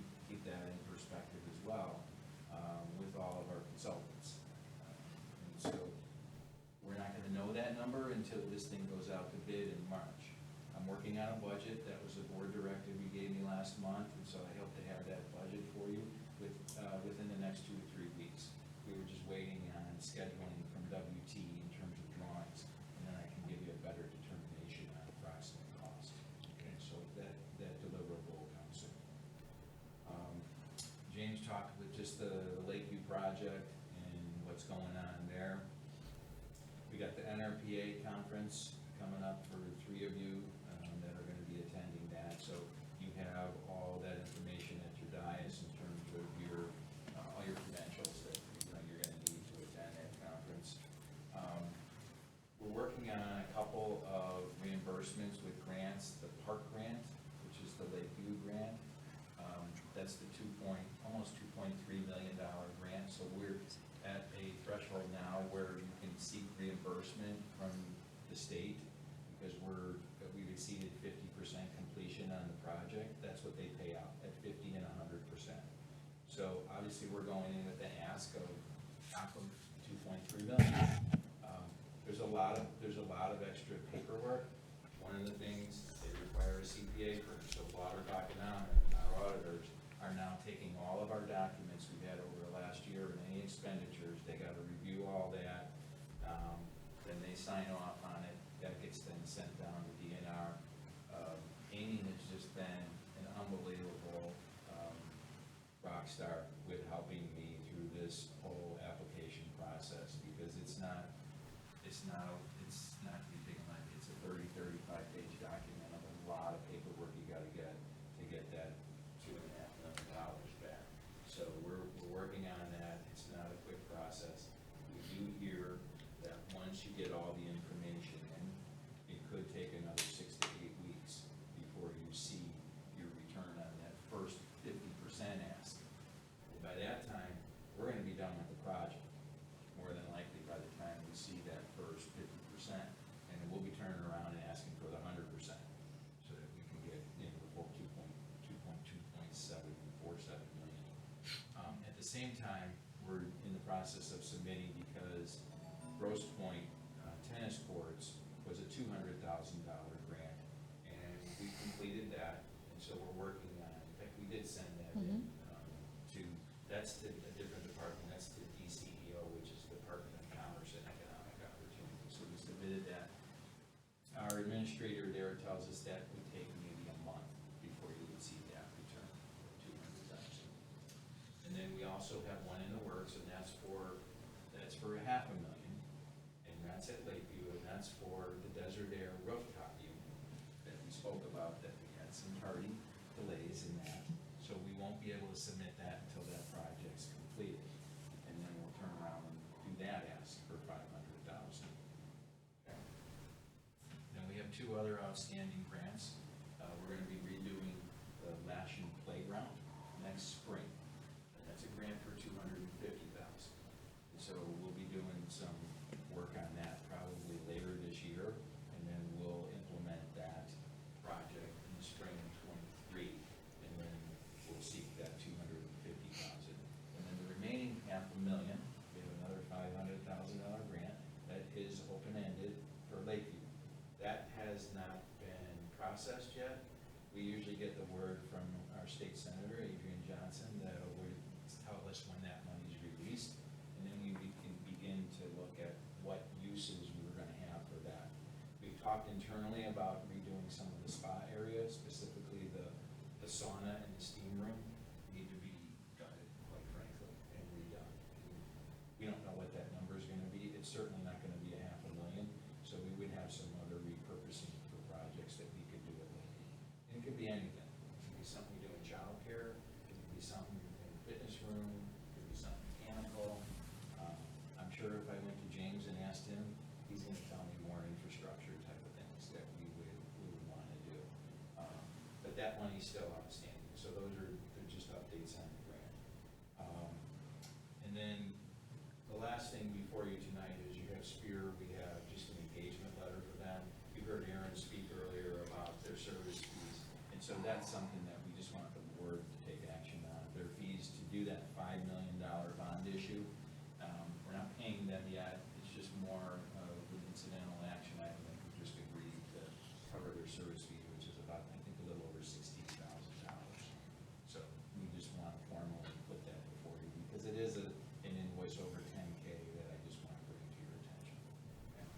That's all I have. I'm happy to answer any questions if anybody has any. Any questions for Jeff? Okay, thanks. We're good. Thank you. Next item would be committee reports. Commissioner committee reports, we have none. Board correspondence, we have none. There is no unfinished business. We'll move to new business. The first item of new business is the 2022 review of the district personnel manual. The Park Board of Commissioners has conducted a review of the district personnel manual and shared their comments with staff. This review takes place every 5 years and was last conducted in 2017. The next item of new business is the Spear Financial Services Engagement Letter for the issuance of the General Obligation Park Bonds, Alternate Revenue Source, Series 2023A, Financial Planning Services. May I have a motion to approve the $16,215 fee for Spear Financial to advance the issuance of the 2023 General Obligation Park Bond Series? So moved. Second? Second. Discussion. Roll call? Commissioner Robbins, Yes. Commissioner Senti, Yes. Commissioner Kessler, Yes. Commissioner Geraldo, Yes. President Dorhoeffer. Yes, the next item on the agenda is the Hartman Park IDNR OSLED Grant Public Comment Resolution 5-22. James, are there any staff comments on the project? And I think you got some slides to show us.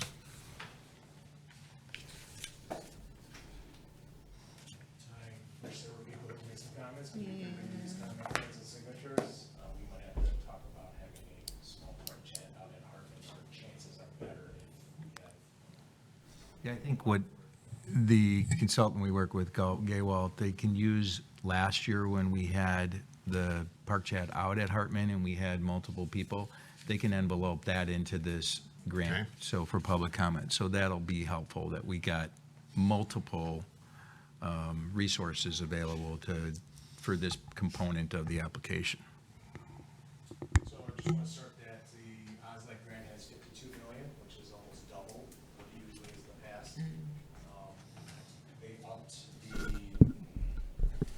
grant from 400 to 600,000. So, and it's directly resulting in the double amount that they've received from the state. The applications are due September 30th. In years past, they've announced the awardees sometimes around IAPD, IPRA conference, somewhere around there. Sometimes they announce it at the conference, but I suspect with only 2 people down in Springfield, it's probably going to be delayed. So, we'll start, and everyone can see my cursor. We'll start up at the north end of the park. Before you begin, can we have the screen bigger on our monitors? Thank you.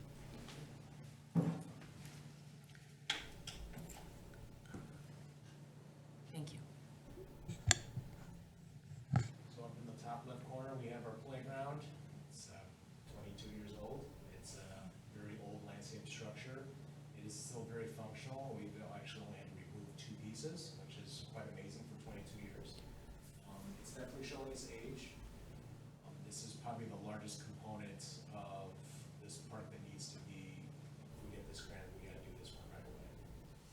To the right is a rain garden, and this is a DNR grant, so they really would like to see more swales, stormwater management. So right now is an unregistered swale there, so they want to actually create it and register with stormwater management. Right now, it's just a low-lying area with some water. It serves a really good purpose for the neighborhood up in the north and west. As the water flows down the path here, it captures into here, it just stays. Not a lot of water compensatory storage, but we're not looking for that for this park. Here we have the walking paths. All the walking paths are going to be replaced throughout the entire park. Talking about water, the 2 areas, one here, this is going to the neighborhood. There is a very large elevation from the playground to the neighborhood. It's like 10 feet. And so a lot of the water accumulates here. So one of the project parameters is to create a drain coming here and going around and coming into the swale this way. We'll come in through here through the playground and coming in through this way. This also helps with these neighbors as they have ejection pits that lead out to the park, which is fine because this is a flood zone. The other path here to the north is the same issue because the water passes around down here and it always gets icy, muddy, and there's really nothing we can do. We were planning on cutting in and putting in a French drain to get the water to pass through. With this grant, it'll do a much better job of trying to engineer exactly what we need. To the right here, this is where the community garden is now. We wanted to move it across the path and create a driveway out onto Oakwood. Initially, Dave Brown, the village director of public works, has given us their blessing that this is possible. They do not want a driveway down here to the south, so we took that out pretty fast. This is a very busy corner. People fly down the street and they blow the stop sign at Cherry Valley all the time. So he did not want a driveway down here, but up here he seems to be fine with it. We could add more parking. Now, because the SRA CLC building is no longer occupied, we are planning to demo it, and we would like to move the community gardens here. We could accommodate a couple more. I'm not sure there's a wait list. There usually isn't for Hartman, but we can try to drum up some participation. We want to put a substantial fence around it for security purposes. Kids can still jump it, but at least will be a visual deterrent. And then we'll have a camera pointed at it from the Hartman building. I also want to, part of the project is to run a water line from the Hartman building here to the gardens and have a spigot. So we do not have to do those algae-filled water tanks.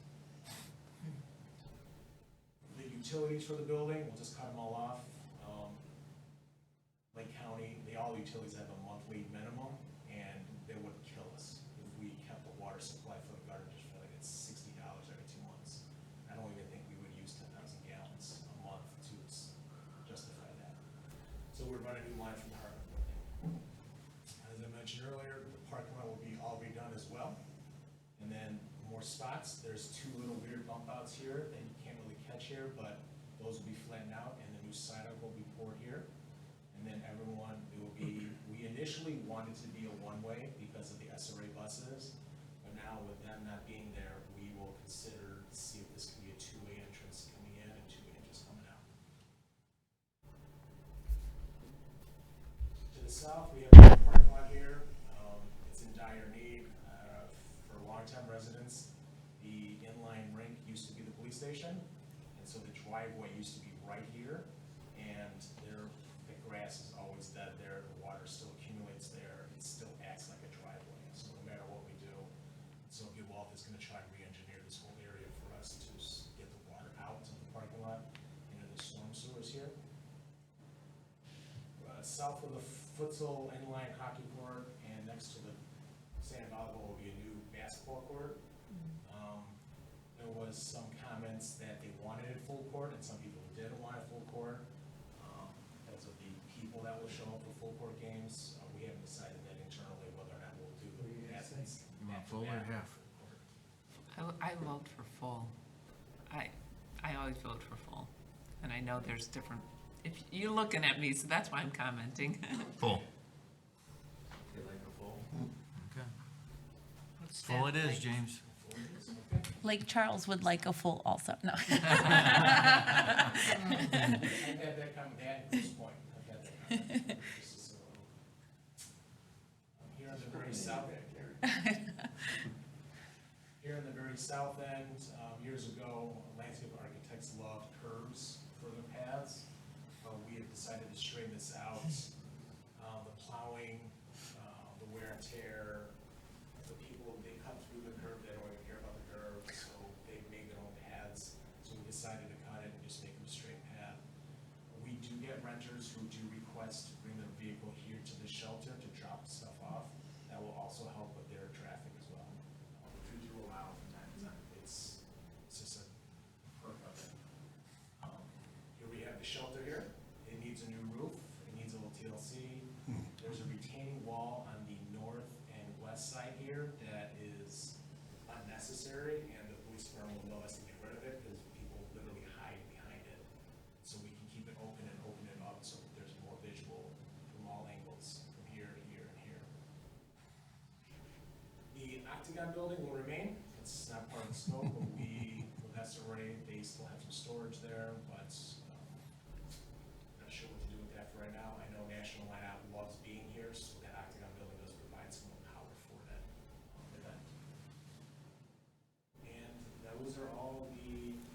path, new walk path? Yeah, and all new walk paths, yes. So all asphalt will be redone, even the ones between the foot support and new basketball, between the sand volleyball, the foot support here, and around the building, the heart of the building around here.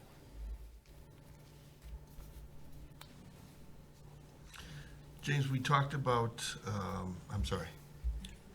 We talked about at the top, and I'm gonna draw a blank on what the name was, but. Pollinator? Huh? Pollinator? Pollinator. Yes. Is that still, Yeah, well, it's a rain garden pollinator garden, so they'll put in plants that can tolerate being wet. Yep. So they can flower. They know this is a seasonally wet area, and they're gonna have to do some soil borings to see what kind of plants will survive, because it may be a clay plant, or it may drain. There is another retention area to the north that it may connect to, that's something we'll have to examine. But yes, it's gonna be a pollinator garden slash, wetland plants, stormwater. okay, thank you. Commissioner Roldo? I just had a question if the T-ball fields were in need of any work. No, our T-ball fields, we've heard nothing from any of the affiliates. John is our athletic field supervisor. He does a really good job of maintaining them. He's actually just put in some conditioner on the circles. I would say if we had extra money, I would like to do the backstops, but they're not nearly in bad conditions because you don't really get the ball into the backstop of T-ball necessarily. Okay, thank you. Commissioner? The Hartman building, is there any changes going on with that? No, there is nothing, there's no changes for that. And my second question is, remind me again what the manufacturer is of the playground? The current one is a landscape structure. Okay, thank you. Any other questions? Commissioner Robbins? So what is the total cost of this project? We are estimating the budget, it was 900,000, but with escalation, we're like at 1.2. And how much in grants are we hoping? 600. 600 of the, so 50%? They usually give out at most 50%. Right. But this year, they're giving some more economically challenged towns a little more. I've heard up to 800,000, which I understand that. Very good. Thank you, James.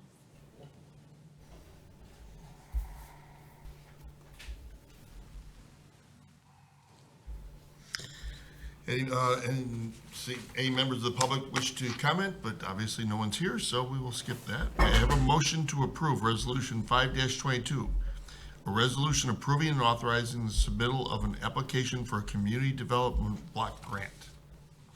So moved. Second. Second? Bruce? Yes, second. Discussion. Roll call, please. Commissioner Senti? Yes. Commissioner Geraldo? Yes. Commissioner Robbins? Yes. Commissioner Kessler? President Dorhoeffer? Yes. Commissioner comment period. Commissioner Kessler. None at this time. Commissioner Robbins. Nothing this evening. Commissioner Sente. Nope. Commissioner Geraldo. None either. For myself, thank you all for a great job on RibFest. That was an amazing couple of days, and heard a lot of very positive comments, so thank you all. The time is now 7:56. May I have a motion to adjourn the August 25th, 2022 regular meeting of the Vernon Hills Park Board of Commissioners? So moved. Second? Second. Discussion? Roll call. Commissioner Kessler? Yes. Commissioner Robbins? Yes. Commissioner Geraldo? Yes. Commissioner Senti? Yes. President Dorhoeffer? Yes. We are adjourned.